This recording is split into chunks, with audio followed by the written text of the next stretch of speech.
What would you do if your parliament passed a law that said kill all blue-eyed babies? Would you follow that law? Or would you even consider that to be law? This is a famous statement in law by Leslie Stephen, and it helps us to analyze the relationship between law and morality. It helps us to form the question, does the law need to be moral for it to be valid? Let's discuss. Law and morality are two concepts that are very closely connected.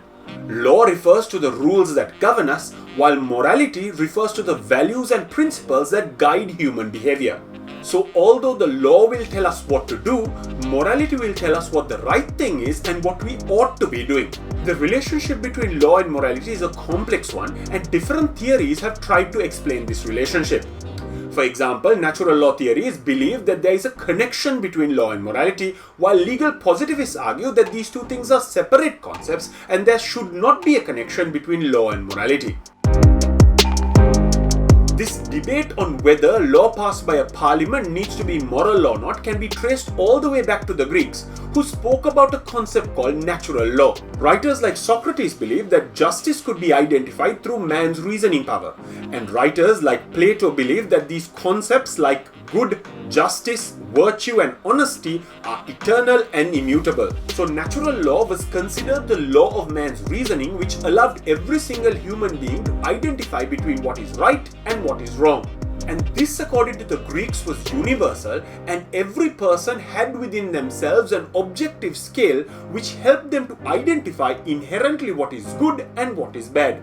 And they believed that any human law or positive law passed by a legislature needed to satisfy these natural law principles for it to be considered valid. So basically, they believed that there existed a higher set of principles, and man-made law had to be in line with these higher set of principles if they were to be considered valid. So this higher set of principles, which is an objective morality, is what was called natural law. For example, a human law which says that stealing is illegal will be valid because it is in line with natural law.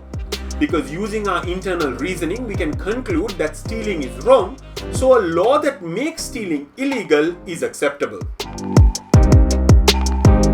As societies evolved, organized religions began to spread, and the idea of one singular God became widely followed. So the idea of morality was soon fused with the idea of God. Writers like St. Thomas Aquinas was at the forefront of this transformation, and he recognized the existence of four types of law. These are eternal laws, divine laws, natural laws, and human laws. And he believed that for human law to be valid, it had to be in line with either divine law or natural law. Divine law was the law that God himself communicated to man, while natural law was the law of man's reasoning. But the difference was this power of reasoning that human beings have was, according to Aquinas, given to man by God. So either way, this writing by Aquinas also suggests that man-made or parliament-made law can only be valid if it satisfies a higher set of principles.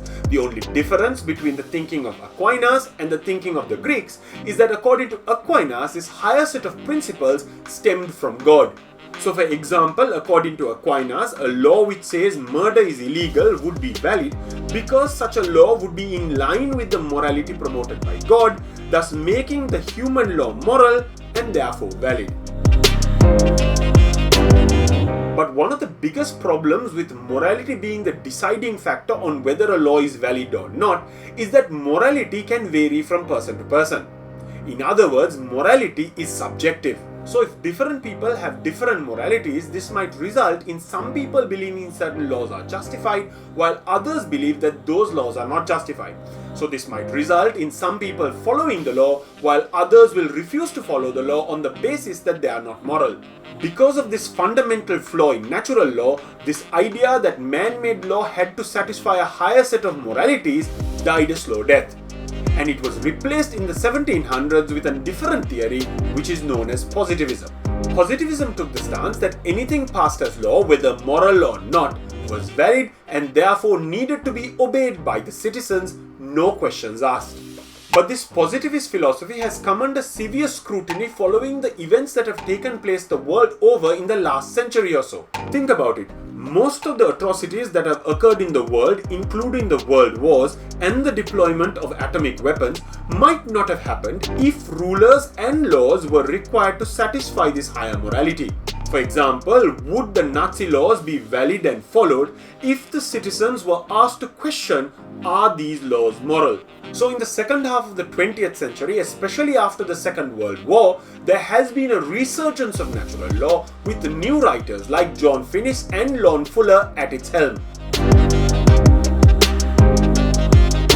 So what are the advantages of requiring man-made laws to be aligned with morality? By considering morality when creating laws, lawmakers can make sure that they pass laws that reflect the values and the principles of society.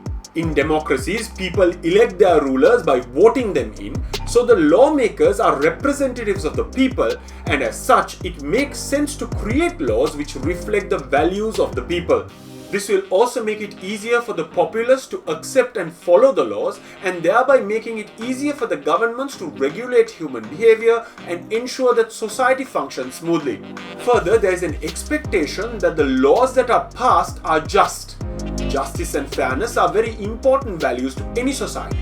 So if the laws do not achieve justice and fairness, this could lead to social unrest and the undermining of the legitimacy of government. In other words, people might take to the streets against the government, which could result in undermining the authority and legitimacy of the government. But by considering morality when creating laws, lawmakers can ensure that the laws that they are passing are just and fair. And this would mean there would be very little resistance against these laws. So the biggest advantage of lawmakers taking into account this moral value when passing laws would be that the lawmaker and the laws that they pass will be accepted by the entirety of that society. So coming back full circle, if morality or natural law is taken into account by lawmakers when passing laws, then you would never be placed in a situation on whether to follow a law that says kill all blue-eyed babies, because the lawmaker will never pass such a law. So what do you think? Is morality an important consideration to take into account when passing laws? Is there an objective higher set of moral principles that govern our societies which we must obey? Let me know what you think. I'll see you in another episode. Take care.